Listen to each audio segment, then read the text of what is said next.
Hola, ¿cómo están? Hoy vamos a recorrer algunos de los momentos más apasionantes de la historia. Vamos a hablar de hombres que hace más de 500 años se embarcaron en increíbles aventuras. Y digo bien, se embarcaron, porque el tema de hoy son los viajes ultramarinos y una serie de hechos que llevaron a los europeos a algo totalmente inesperado: descubrir nuestro continente, América. Entonces, los protagonistas de hoy serán navegantes, aventureros, científicos, conquistadores, reyes y hasta piratas. Y claro, alguien a quien conocemos todos, Cristóbal Colón, aunque su vida está envuelta en muchos misterios. ¿O me equivoco, profe? No, claro que no. Sobre la vida de Colón hay varios enigmas. Todavía hoy se discute dónde nació, dónde están sus restos, cuál era su idioma, su formación y cómo se originó su proyecto de exploración. Si a cualquiera de nosotros nos preguntan qué hizo Colón, seguramente diremos descubrió América en 1492. Pero no fue el primero en llegar cruzando el océano. Otros lo hicieron antes que él. A ver, ¿cómo es eso? Bueno, eso ya lo vamos a ver después. Ahora te digo que el éxito de Colón no fue llegar a América. Lo importante es que con su llegada se estableció una ruta de comunicación que vinculó a los dos continentes, Europa y América. Ahora, si Colón no fue el primero en llegar, ¿quiénes llegaron antes? Y además, hay otra cosa que me intriga y me gustaría que nos explique. ¿Por qué los grandes exploradores de esa época eran los españoles y los portugueses? Es cierto, las grandes exploraciones marítimas europeas fueron casi exclusivamente de españoles y portugueses. Miremos este mapa. La ubicación de España y Portugal en la península ibérica, de cara al océano Atlántico y cercana a las costas de África, permitió el desarrollo de una cultura marinera. Los conocimientos y la experiencia que adquirieron a través del tiempo los llevarían a producir las transformaciones necesarias para navegar en alta mar. Pero hubo una causa muy importante que impulsó las exploraciones. Ahora veamos este mapa. El Imperio Turco había bloqueado el mar Mediterráneo y los europeos tuvieron que buscar nuevas rutas marítimas. Mapas, los de hoy son precisos, pero ¿se imaginan cómo se trazaban los mapas hace 4 o 5 siglos? Es más, ¿saben quién hizo el primer mapa de América, o por lo menos el más antiguo que se conoce donde aparece nuestro continente? Adivinen, fue un navegante, fue un explorador. No, escuchen esta historia. En 1507, en una abadía europea, un monje trabajaba dibujando los mapas para la edición en la imprenta, inventada hacía muy poco tiempo, de un libro de geografía. Pero una carta sorprendente llegó a sus manos. Era de Américo Vespuccio, un navegante que describía y había dibujado el mapa de una tierra desconocida a la que llamaba Mundus Novus, o Nuevo Mundo. El monje, llamado Waldseemüller, decide imprimir un mapa incluyendo esta nueva tierra. Y en honor al que creía su descubridor, Américo Vespuccio, la llama América. ¡Qué historia!, ¿no? El mapa más antiguo de América que se conoce, hecho por un monje encerrado en una abadía. Y el nombre de nuestro continente puesto casi por casualidad, en cierta forma, por error. Vamos a repasar un poquito ahora. ¿Qué llevó a los europeos a lanzarse a los mares y a que descubrieran nuestro continente? Varios motivos. La necesidad de encontrar nuevas rutas marítimas para comerciar, las innovaciones científicas de la época y los progresos en la navegación y en los instrumentos náuticos. Todo esto hizo que el siglo XV fuera un siglo clave, que marcó un antes y un después en los intercambios y en las relaciones entre los pueblos de distintas partes del planeta.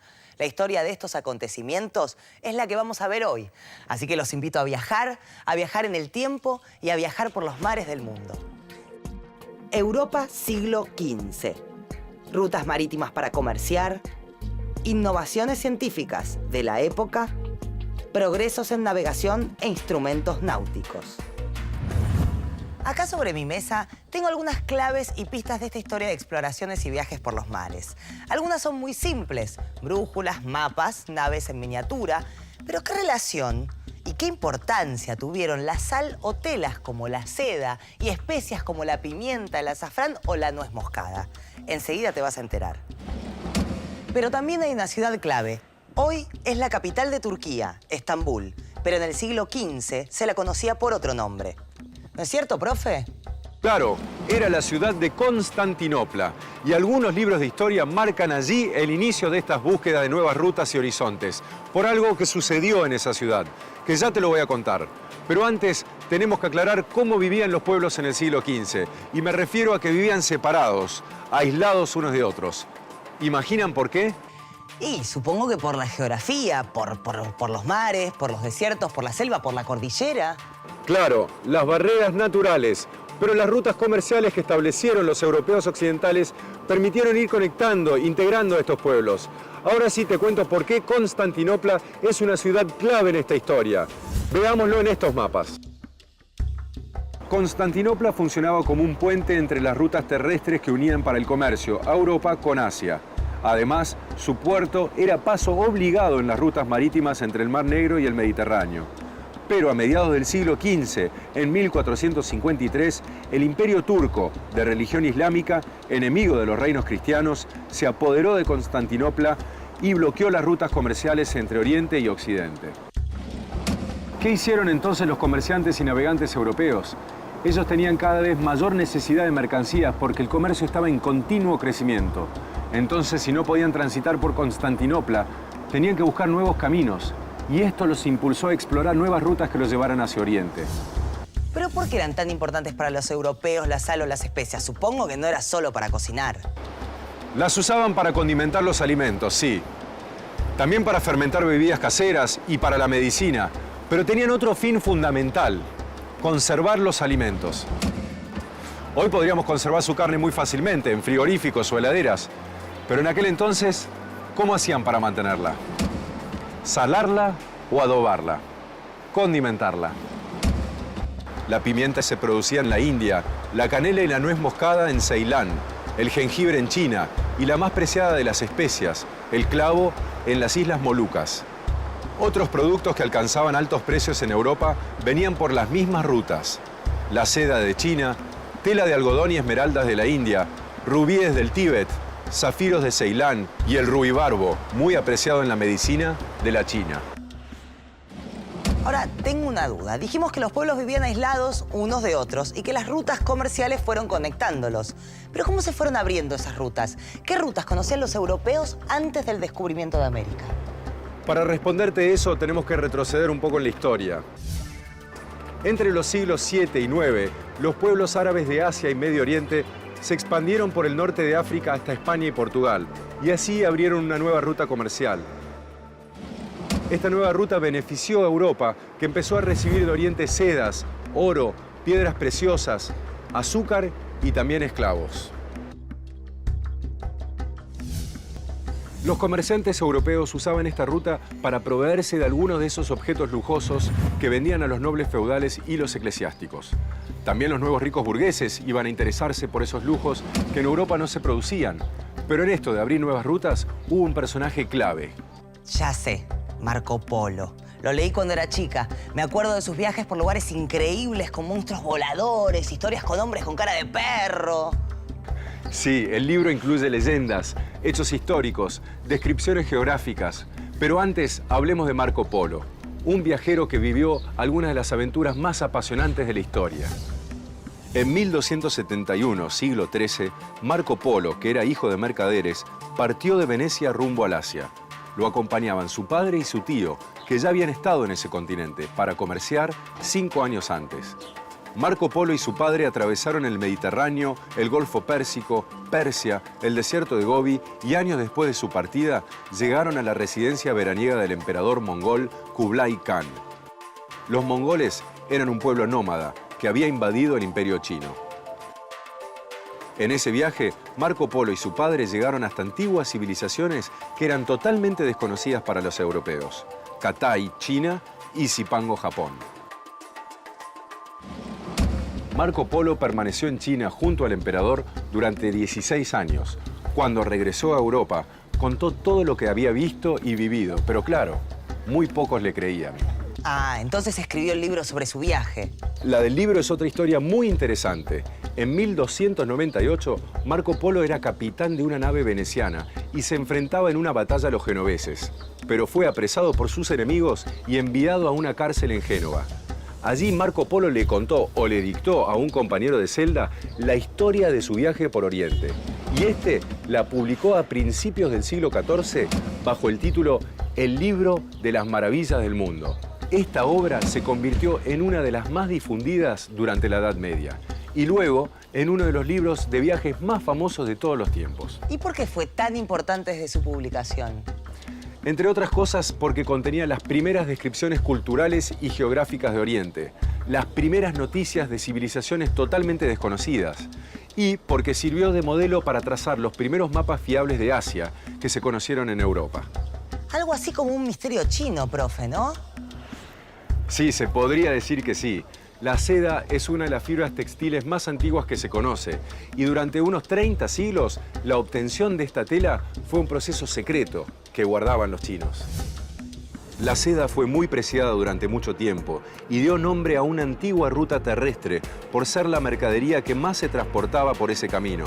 Esta llamada Ruta de la Seda la utilizaban caravanas que viajaban de Oriente hacia Occidente, hasta Siria.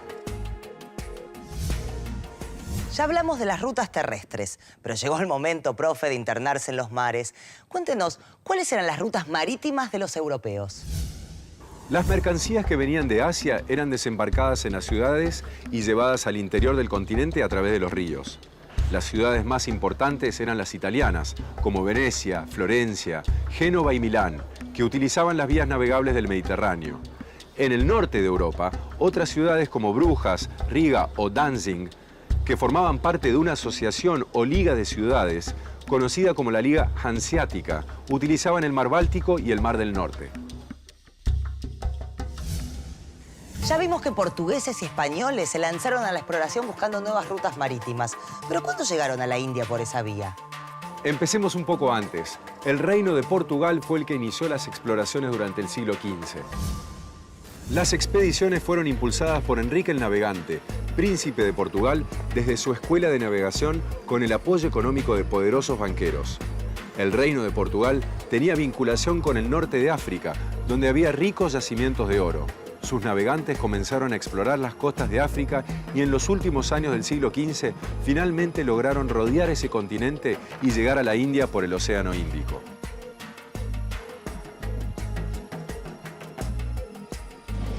Nos queda una pregunta por responder. Si no fueron Colón y sus hombres los primeros en llegar desde Europa a América, ¿quiénes fueron?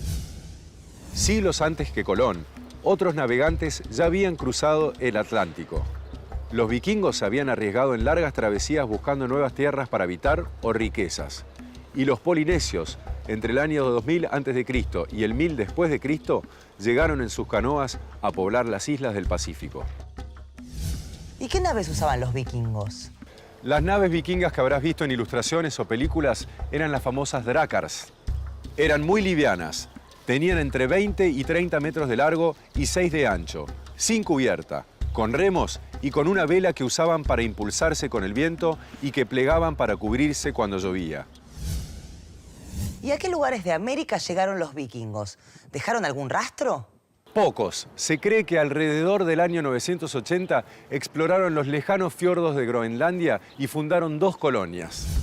Unos años más tarde, el explorador islandés Leif Erikson descubrió nuevas tierras hacia el oeste de Groenlandia, donde se asentaron pequeñas poblaciones, y después exploraron las costas de la actual Norteamérica. Las colonias vikingas de Groenlandia perduraron hasta el siglo XV, pero ninguno de estos pueblos dio testimonios de sus descubrimientos, ni llegó a tener una visión total del planeta, como lo lograron los portugueses y españoles poco después del descubrimiento de América.